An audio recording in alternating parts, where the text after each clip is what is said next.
The thing is that you don't want to ever, lecture a kid. You treat them as, intelligent people, and you don't want to spoon feed, you don't want to create this hagiography, or you want to present the complexities of a person's life in an interesting way.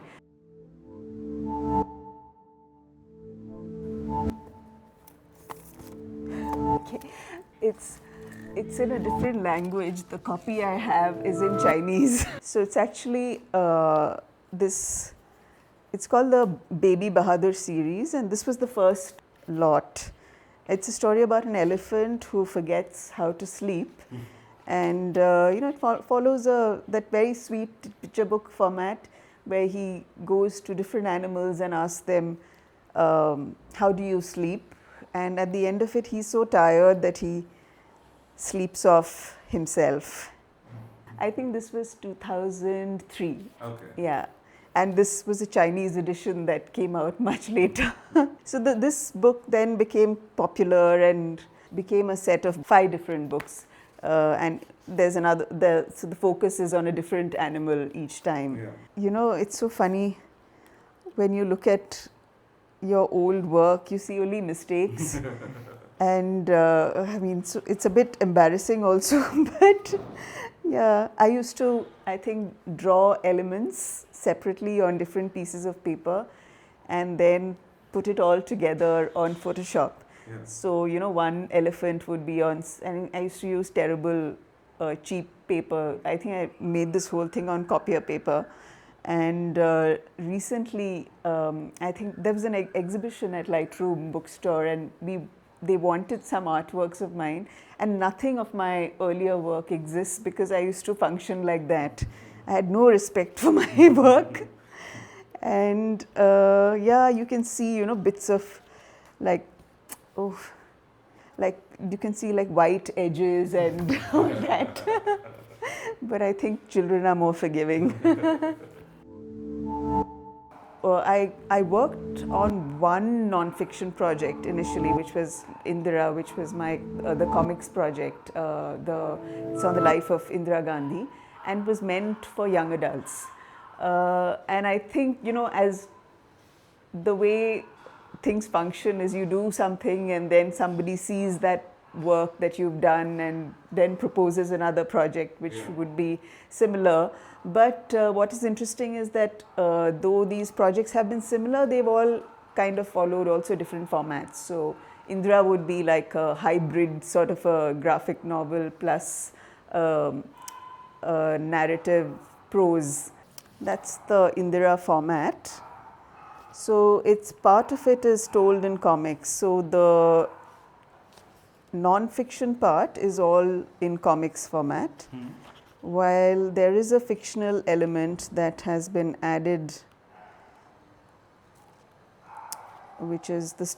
Parallelly, there is a story of this young girl who is trying to learn, as part of a school project, trying to learn about Indira Gandhi. So we added like a fictional element to the entire story.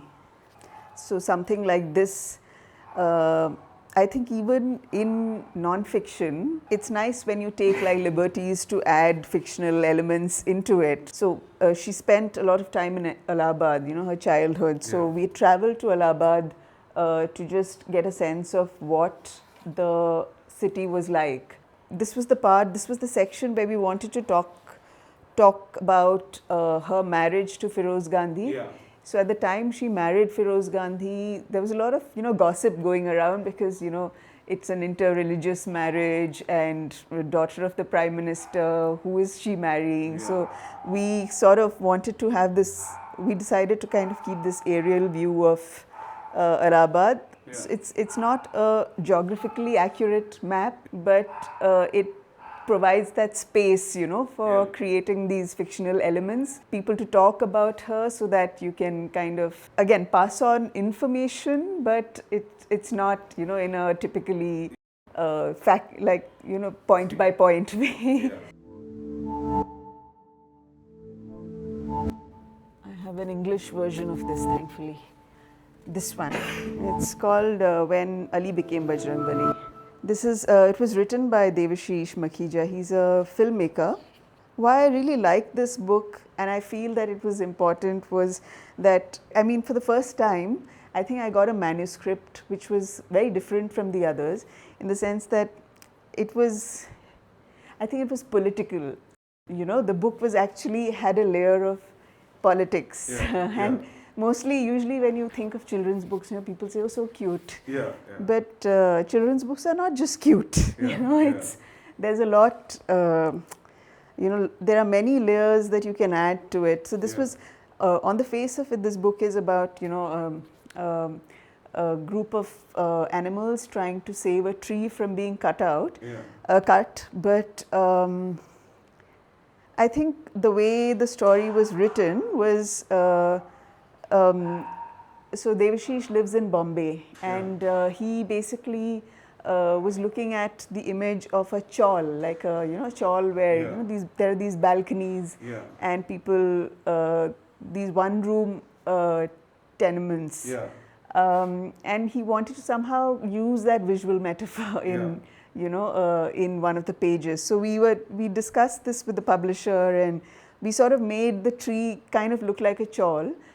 And so there's that parallel thing of, you know, people being, and in Bombay, property prices are very high, and people are sort of always looking for land, and usually it's these chawls that are raised down first. So we thought, why don't we like make the tree look like a chawl?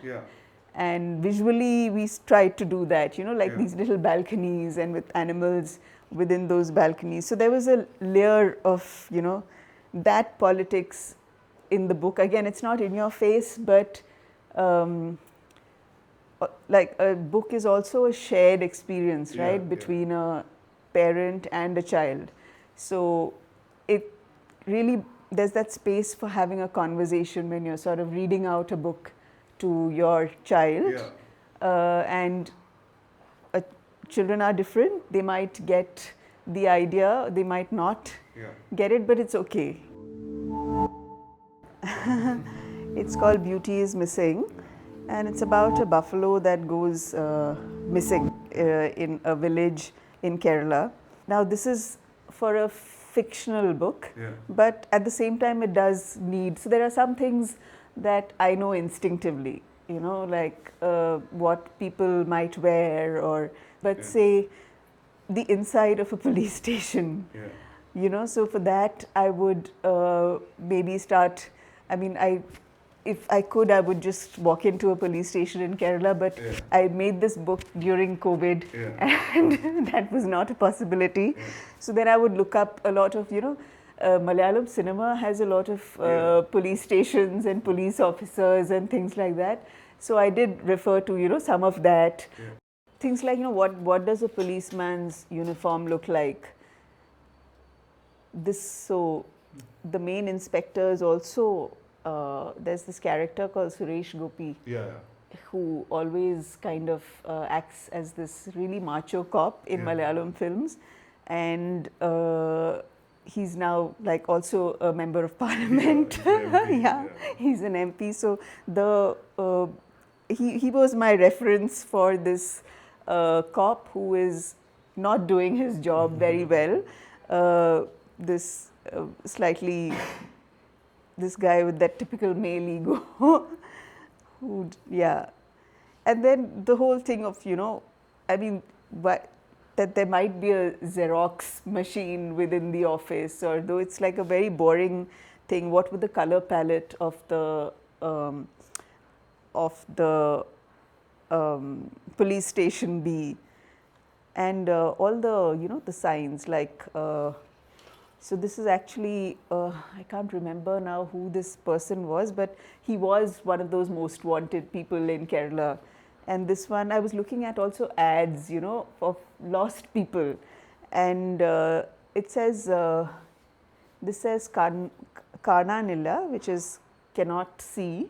And it says Mone Madangi Veru, which is like, son, please come back. So I found these, you know, online, like a lot of these references to what kind of lost, you know, lost people posters and what is the text that appears along with it.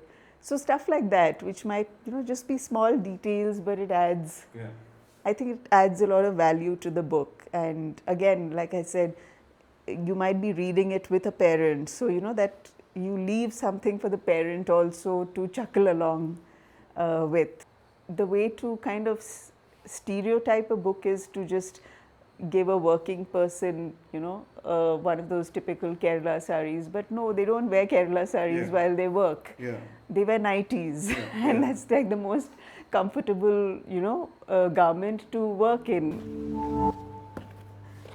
Wherever I'm traveling, or like this was from this is my sketchbook, I think from last month. So I was at Delhi and it happened to be, at the time of the protests. Yeah. So I would go to the protest site almost every week. I was there for 5 days, and then I would. So there's a difference. I think I also sketch in 2 different ways. So if I'm sketching from life, the sketch looks slightly more realistic. Yeah. But then I also do some memory drawings which exaggerate the whole scenario. Yeah. So I might have seen something, but I think for me, watching is drawing. Yeah.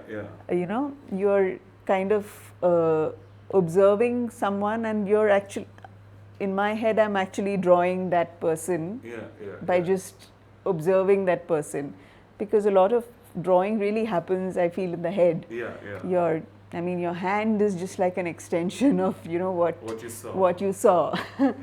And that skill it's different. You train both very differently. So so some of them are just. Also, there are certain things you see and you can't capture it immediately, right? But they're so interesting. So this person, this was just like a passing image in an auto, where there are these policemen sitting behind, and I haven't seen such police presence in my in a very long time. And then there was this young lady, very beautiful lady, in front, just scrolling through her phone. And so I feel like there are different ways to draw and to observe. And I try and practice both of them, and I don't think there's a day in my life when I haven't drawn. And that is something that I really enjoy. I love watching people.